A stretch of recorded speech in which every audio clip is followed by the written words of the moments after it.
You're listening to the Lumina Podcast by Ad Valorem, where we shine a light on tax, business strategy and personal wealth. From running a business to planning your future, we bring real-world insight to help you stay ahead. Let's get into today's episode. Welcome back to the Lumina Podcast, where we bring clarity to complex areas of tax, strategy and business performance. And today we're tackling a topic that's become a real pain for both businesses and advisors alike, and that is R&D tax inquiries. What do you do when you actually get the dreaded letter? Joining us today is our guru of all things R&D, Suzanne Clements, and she's very experienced in helping businesses through this process. So over to you, Suzanne. Well, I suppose today we're kind of tailoring our advice to tax advisors who might be defending an R&D claim for a client. If you're the main accountant, the first thing to think about is getting authorised to discuss things with HMRC as soon as that letter arrives. So if you're the main accountant, you'll have that 64A in place, so that's fine. HMRC can communicate with you.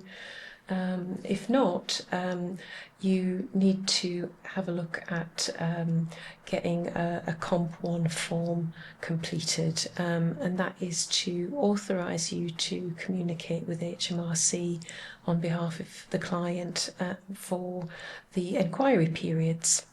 And that's something that one of the directors will need to send to HMRC themselves, but you can give them advice about how to do that.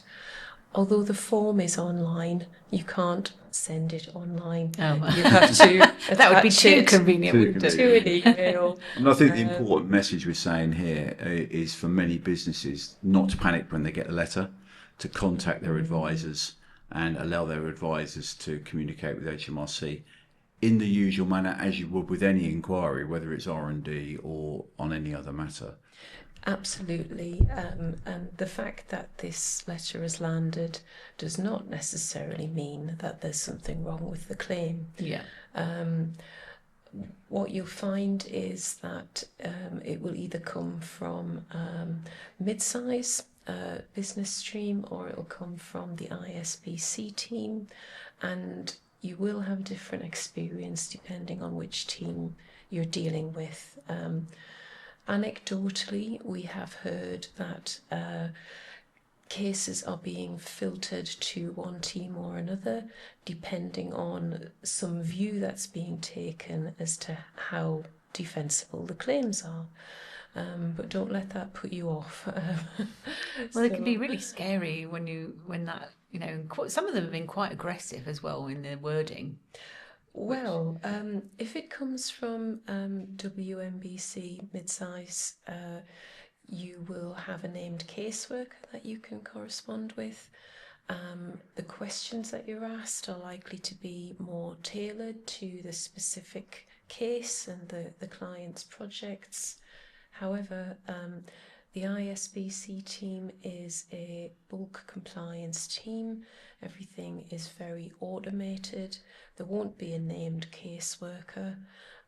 It will be a matter of writing to an inbox, and different people will be picking that correspondence up, and you won't know who they are. So we've got the opening letter. Mm-hmm. What are the first things that we should be doing as advisors when we're reviewing that opening letter? Well, firstly, I have seen attempts to open enquiries into closed periods. So do check that it is being opened within time limits. I've also seen the incorrect legislation quoted, for instance, the Taxes Management Act 1970. And these are things that could invalidate the inquiry notice, obviously. So do check that's correct. I've also seen cases where they've correctly opened an inquiry into one period within time limits, and then midway through the correspondence they've started talking about another period, just cut and paste errors on their letters, so obviously you have to correct things like that. So assuming that they have correctly opened the inquiry, you'll find that first letter is very templated. It's a request for information. The schedule of information requested is very generic. It usually won't make any reference to the company's actual project work. As an advisor, you will probably have filed a technical report, an expenditure breakdown, as well as the additional information form, which is now mandatory. They won't reference any of that. More recently, they have started to say that they've seen the AIF, but there's very rarely in that first letter an attempt to ask specific questions about the project. Are you seeing a trend in what they are asking about? I know at one time they were very hot on subsidised or not. Competent professionals. Some of that was taken out of the water with Get On Board and the like. But well, things like that crop up later in the correspondence. That first opening letter is usually identical to across inquiries. Right. So obviously you sort of at that point you respond to answer the questions, but that might involve you in simply resending some information that you've already sent. But that was be my question actually. How often is it a repeat, or you will be repeating yourself? Yeah. But it's worth making sure that they're aware of that original technical report and expenditure breakdown. So it's fine to resend it, but do respond, question by question to what they're asking for as well. Is it? Sorry, I'm cutting across you there. Yeah, sorry. I was just going to say, how long does this process? How long do they give you normally? Is there It's usually a very tight timeline. So when you're first responding, make sure that you get email authorization in place, because HMRC letters tend to take 10 days, sometimes more, to actually arrive by post. And obviously, if something does have a tight time frame, then that's going to impact on how much time you've got to do that and interact with the client to get the information that you need. Do they let you extend that if you need to? Mid-enquiry, what we found is that if you're going to be unable to meet that deadline, it's a good idea to call them. Don't try to email, it won't tend to be responded to. So actually call the help desk, explain that you need a 2-week extension. They will usually grant that once. Yeah. So use it wisely. Be aware of that. Yes. You've got one wish and you must use it wisely. And obviously this doesn't mean that they can't take as long as they like to get back to your letters. Sure. Indeed. I think our record was 284 days to respond to a letter. Oh, we've seen some very long delays. Yes. And is it a question when you're responding to these questions that HMRC have asked? Is it like an exam thing where you say, right, you just answer the question? It's to put more detail in can cause more issues than it solves? Well, I would say yes, absolutely. Answer the questions.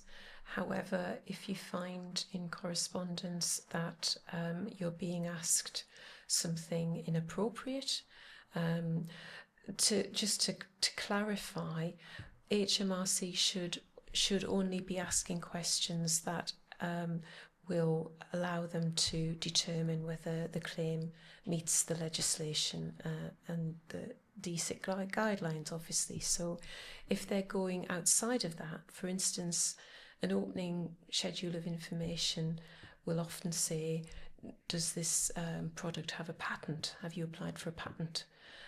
There's no requirement to hold a patent on something that you're developing in an R&D claim. There's no requirement at all. So why are they asking that?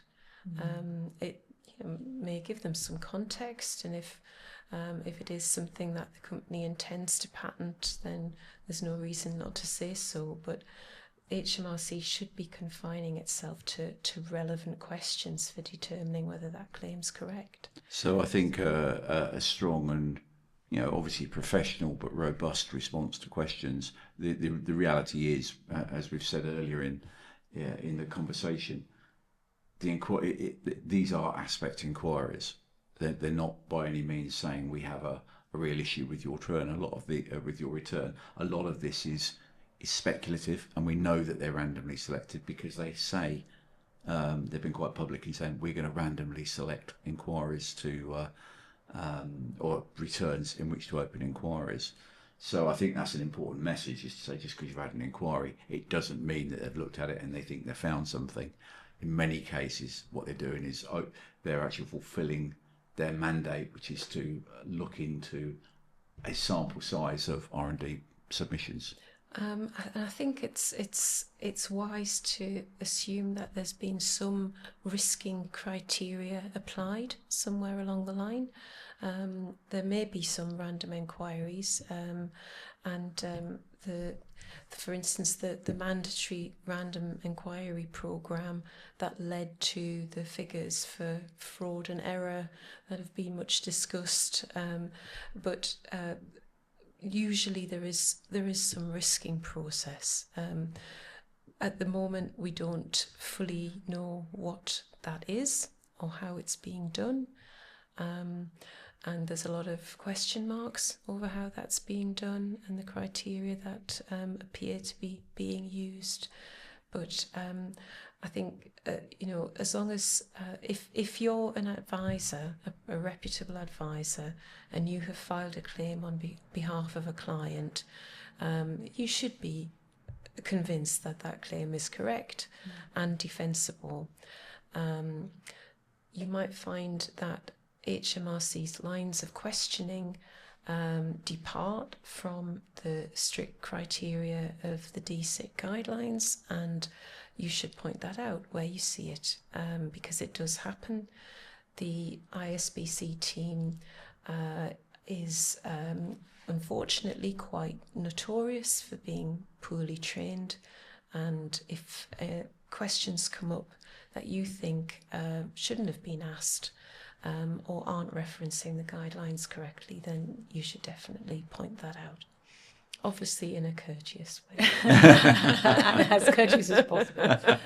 And obviously, I think the scary thing from business owners' point of view is that obviously there's always mention of penalties and the threat of if it's wrong. How often have you seen in practice that they would actually, or what would they charge penalties for?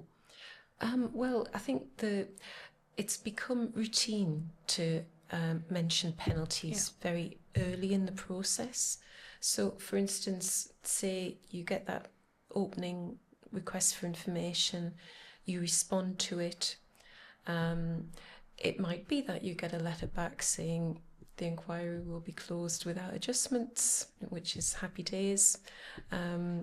It's possible, but you should prepare the client for the strong possibility that this will not be the case, and you will receive a pre-decision letter where the caseworker will say that they have concluded their review and in their view the claim doesn't qualify. So this pre-decision letter will routinely mention penalties, and one thing to note is that they are meant to include the human rights fact sheet about penalties the minute they mention them. And if they don't do that, then they're not following their guidelines. And potentially violating your client's human rights. So what's the implication of that down the line? Does that mean that even if they had a case, they would not be able to pursue the case? Or well, you should be pointing that out, and that would be quite serious. Yes. So serious breach. I think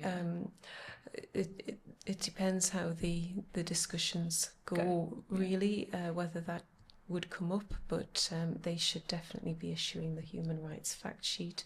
They're not allowed to discuss penalties without it. So once it will usually be there. Yeah.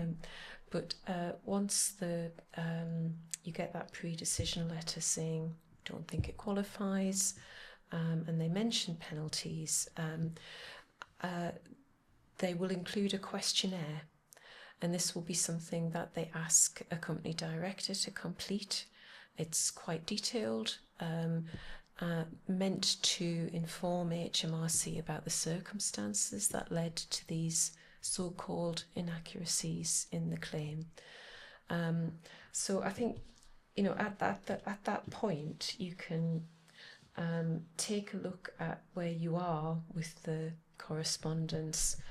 If you feel that this pre-decision letter has been issued without having fully engaged with the client, without having asked the relevant questions, then the chances are you feel that this has been issued prematurely, and you'll want to respond to that. There'll be a 30-day time limit to respond to that. So it's not game over. So you get that letter, it's not game over. Absolutely not. The pre-decision letter will invite you, if you disagree, to respond with your clear counter-arguments, which you will obviously do. And I think, at that point, you might be raising the fact that you have serious concerns about the standard of the questions that have been asked. You might be raising any delays that have happened up to that point. You might be drawing attention to incorrect use of the DSIT guidelines. They do have a tendency to paraphrase, which can obviously change the meaning. We're talking about statute here. As soon as you start paraphrasing, you risk changing the meaning of that statute, and sometimes that can mean that criteria are being applied to your client's claim that shouldn't be applied. So draw attention to that. At this point, you might feel that HMRC simply has not established that there are inaccuracies in the claim, so they shouldn't be talking about penalties because they haven't established that there are inaccuracies. You will be drawing attention to the fact that the claim, if it was prepared by your firm, was done by a reputable advisor in close discussion with the client, and highlighting the reasons why it was not done in a careless way. So you'll be bringing all of that out. In the first response to HMRC with that schedule of information material that you're sending back to them, my advice would be to ask for a teleconference if at that point, having read all that, they still have questions. The chances are this request will be ignored. So in your response to the pre-decision letter, you will be saying, we offered you a teleconference to answer any questions. You've ignored that request. So you have a decision to make really at this point in time, whether you feel that the way the case has been handled is worth pursuing with the case team, or whether you want to consider alternative dispute resolution as a possible way forward. What does that look like? I mean, how does that typically work? What's the process? Well, it's something that you apply for. Theoretically, HMRC don't have to accept the application, but I haven't actually seen an application for ADR refused as such for an R&D inquiry. And it's a mediated meeting where it's a case of a trained mediator who is an HMRC person, but they are in a separate team within legal group. That person will mediate the discussion between yourself and a named caseworker. So if you've been dealing with the ISBC team up to this point, and you apply for ADR and it's accepted, they will have to appoint a caseworker. That might be someone who hasn't seen the case before. So they will have to get up to speed on the correspondence. It's all time consuming, isn't it? Absolutely. And there can be really long delays waiting for ADR to happen. You have the right to apply for that mid-enquiry if you feel that you've reached an impasse. So before HMRC's issued a closure notice, you can apply for that. Like I say, if it's accepted, you'll go into a meeting with you and the competent professionals from your client on one side, HMRC newly appointed caseworker on the other side, mediator in the middle, who is there to try and negotiate a resolution. And the idea is that the ADR meeting achieves that resolution insofar as it's possible. It's an intensive process. It's sometimes an entire day, so it can be quite grueling. I think we've talked about that on a previous podcast as well, haven't we? It's sort of, you can understand why businesses with smaller claims just don't even want to defend them. You know, you can see why, because it's actually quite a commitment to see it through if it's not a reasonable, or there's not a reason to keep going with it, isn't it? So I think it's a stress factor as well. Yeah. I think, you know, there is an inherent fear among many small business owners of HMRC. And I think that you know, certainly clients that I've spoken to would never have gone this process had we not been there with them, holding their hands, so to speak, because you know, it's a very intimidating thing. And I think, again, it does come down to the claim size. I think that I've had a number of businesses, or I know of a number of businesses who have had very good claims, but for a number of combinations, including a commercial reason, they've just said, look, we just don't have the time for this. It's so stressful. I need to focus on my business. And I think that is a real problem for smaller businesses. I think it's a real problem. I think it's, you know, potentially undermining the way the schemes are being perceived, because to defend an inquiry is a time-consuming, resource-consuming process. I think from the advisor's point of view, you shouldn't be filing claims you're not prepared to defend. So my advice would be that where the client's willing to put this time and effort in, then absolutely support them in that, because unfortunately, if you don't defend a claim, then obviously the client's going to run the risk of being charged whatever they've received in tax credits. The claim will be removed, and they could potentially face penalties, interest, etc. And it jeopardises future claims for them should they choose to claim R&D further down the line. That's obviously on their record that they've had a failed inquiry. So to defend that claim and defend your client's position for future years, it's worth putting the time and effort in. Also, HMRC will take it as part of their statistics to show that there's been error in the schemes. So, and obviously that can happen, that someone who feels that their claim's perfectly legitimate just withdraws from the process because of how grueling and frustrating and long-winded and painful it can be. Well, I know as well, I think there's maybe people out there that have become homeless in terms of advisors because of what's happened in the marketplace. People, you know, some firms wouldn't do inquiry work. A lot were claiming that they never had inquiries, so they got no experience of actually handling them. So I know lately you've been doing work with clients where we've not prepared the claim. It's somebody else that's prepared the claim, but we've helped them to defend that, which must be a bit harder for you in a way, Suzanne, because obviously it's not our team that's prepared it. But Well, in that circumstance, obviously you don't know the claim. No. You have to get the information and review it. Yeah. And then you're going to have a full and frank discussion with the client as to how defensible it is. Yeah. Because if it's coming from another advisor, you've got no guarantee that it's correct. No. So the client needs to go into the inquiry defence process being fully aware of any weaknesses that are in that claim and where HMRC is likely to go. Yeah. It's an interesting state, isn't it? I think you look at it from a professional advisor's perspective now.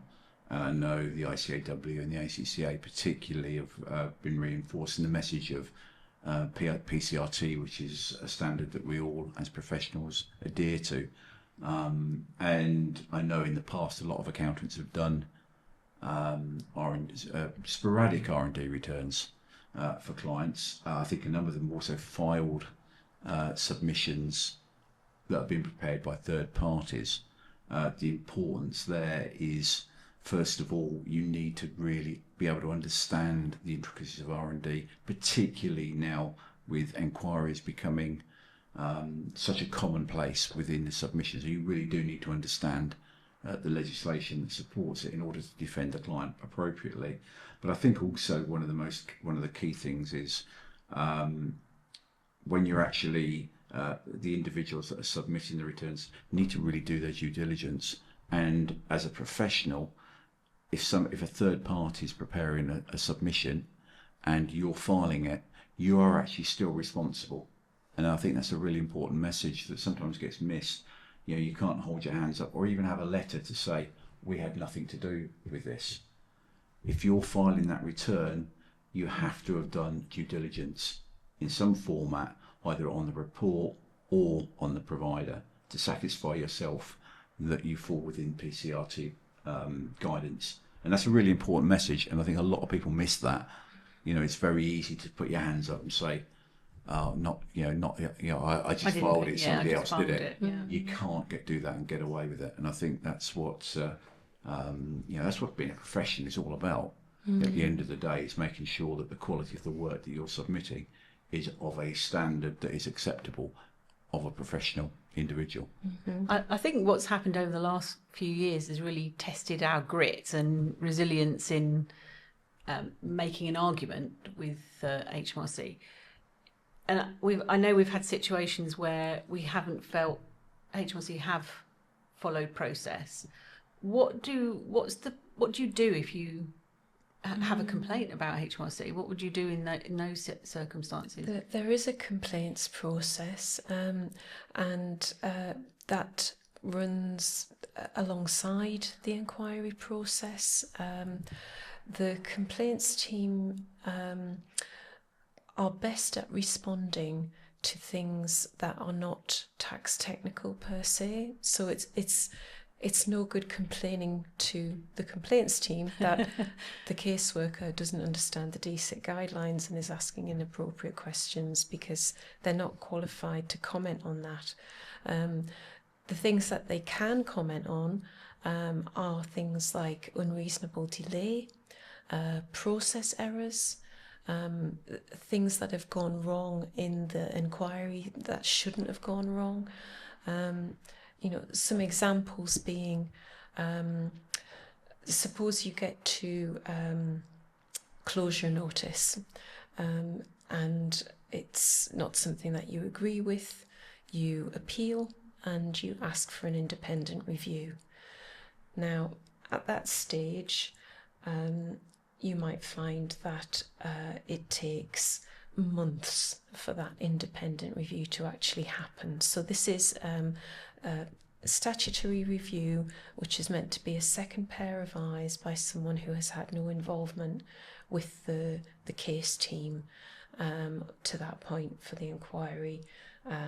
It's conducted by a team that is meant to sit separately within HMRC legal group, and the standard is a 45-day window by which time you're meant to hear from the reviewer whether they uphold HMRC's decision letter or not.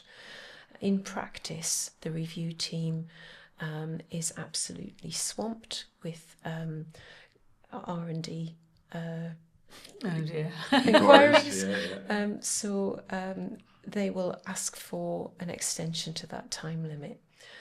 You basically have no choice but to accept that extension request, because their own guidance tells them that if you don't, they will find in favour of HMRC. And that there can be You multiple. could easily fall foul of that one, couldn't you? Well, there can be multiple extension requests. I've seen cases where people have been waiting 7 months for an independent review, Right. and that's obviously not acceptable. So yes, there can be really significant delays. So if you apply for independent review, the independent reviewer is meant to apply the legislation. However, their team actually conducts reviews across all tax heads. So historically, they didn't see an R&D claim from 1 year to the next. So historically, they weren't particularly up to speed in the intricacies of the R&D schemes, because they spent most of their time looking at, VAT claims and other CT and things like that. So they may uphold HMRC's decision and give you reasoning that you feel to be flawed, that doesn't fit the facts of the case or doesn't apply the legislation correctly. In which case you're going to be unhappy with that. So at that point, so we've already had a closure notice by the case team. We've asked for independent review. That's gone against us as well. At that point, your recourse is to basically apply to tribunal. This doesn't necessarily mean that you're going to go to tribunal or have to go to tribunal, because the intermediate stage can be to apply for ADR at that point. However, while you're waiting for the independent review, you can't apply for ADR. You have to wait for the result of that before you apply to ADR, which is where the delays start to really clock up. So if you've had significant delays on the inquiry, and then you've had 7 months wait for an independent review, that's gone against you. Obviously, you're entitled to start. And I know we've had clients in that situation really questioning, are we right? Aren't they? And we've had to really say we are, and we got there in the end. I think the frustration with many clients is the inability to have a direct conversation with the officer, which could resolve a whole multitude of issues very, very quickly. And I think from what I'm hearing, ADR gives you that platform. Absolutely. So with the if you're lucky enough that the case is being dealt with by mid-size, you're far more likely to be able to arrange a teleconference with the named caseworker that you're in contact with, and that can be a much quicker route to resolution, because as soon as you're able to have that conversation, and they can meet the company competent professionals, hear how convincing they are in discussing the work, and you can bring in the arguments from the guidelines which show life, aren't you? Then very often actually having that conversation is what resolves matters. I think unfortunately with the ISBC team, they're not really qualified to a level where they tend to be comfortable going into meetings, which is probably why it's being refused. But once you've applied for ADR, which can happen pre-closure notice or post-independent review, you don't have to ask for an independent review, but it looks like you're following the plan, if you see what I mean. But the ADR itself is where you have that opportunity to get the points across, to show how convincing the work is, to show how it meets the criteria, and to have that really thorough discussion, which can result in resolution. And we've had many very positive experiences with ADR. It is something that you have to prepare for. You have to make sure that you have meetings with the client beforehand so that everyone understands what to expect from that meeting. Everyone is on the same page and fully prepared for the sorts of questions that they'll be asked. Some technologists might feel uncomfortable. Maybe they're not used to, articulating their work in that way. So as their advisor, it's your job to help them to understand how it's going to be and make them more comfortable, and just give them a bit of a lead into it so that they feel that they can go in there and discuss their claim confidently. And I think we've certainly seen some, the positive side, obviously the ADR is one. I think we have seen over the last few months, the HMRC have been handling inquiries a lot quicker and seeking a resolution, which can only be good. Absolutely. I think that it is sometimes happening that after the first round of correspondence, the case is being closed without adjustments, and so they're making that decision much quicker. It's not necessarily an automatic rejection, which it certainly seemed to be. Going back maybe stage, a year, it seemed that there was a lot of just blanking.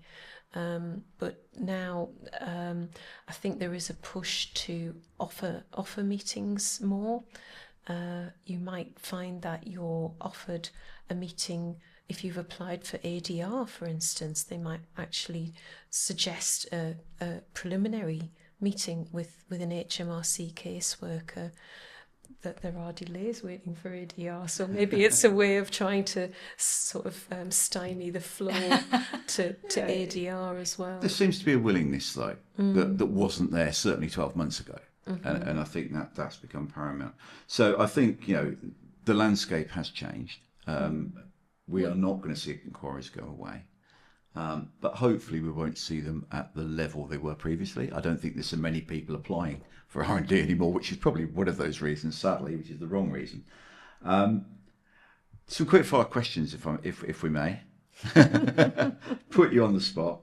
So, from my perspective, what's one thing every business should check if they receive an inquiry letter? Is that period open for an inquiry? Are they entitled to inquire into that period? That's the first thing. Most common mistake that business advisors or the business itself would make in the first response to an inquiry? I don't really see other people's responses to that first letter, but I would expect that. Obviously, you want to be professional, courteous. You want to answer the questions, not say what you really think. Yeah, if you sometimes the correspondence can be frustrating. Perhaps do the draft of what you would like to say, sleep on it, and then revise that down to what you should say. Good advice. Speak to ChatGPT. No, you're not allowed to do that for GDPR. Just as a quick point. Final for me, one reason to stay proactive rather than reactive in these cases. You believe in your claim, believe in the client's claim, and be persistent. Make sure that you're not daunted by what can feel like very frustrating bureaucratic blocking, and just keep going. Stick to your guns. Make your arguments really clear. Make them again. And then say them when you get in front of someone. Well, I know for a fact. I think we've got one client who actually turned around at the end of the process and said they love you, Suzanne. And I've got written evidence to prove that. So so's HR, but never mind. Well, I know they went through a whole period of self-doubt with it, but you were saying no, we're convinced, we're happy, we can do this, and we got them there. So I know that they're very, very grateful because. It's not an insignificant amount of money. It makes a big difference to companies. That's why the relief's there. Yeah. It's because it makes a big difference and it encourages innovation in the UK. That's what it should be all about. Yeah. If the claim qualifies, don't back down. No. Well, I'd like to say thank you, Suzanne, for giving us some clarity on what can be a really daunting process, I know, for clients and for us as a company too. Indeed. It's for professionals and businesses alike. If you're listening and your business is either just having an inquiry opened, facing an inquiry, remember the 3 Ps, which is preparation, patience and persistence. That's the answer. Thank you. And that wraps up our episode of the Lumina Podcast. See you next time.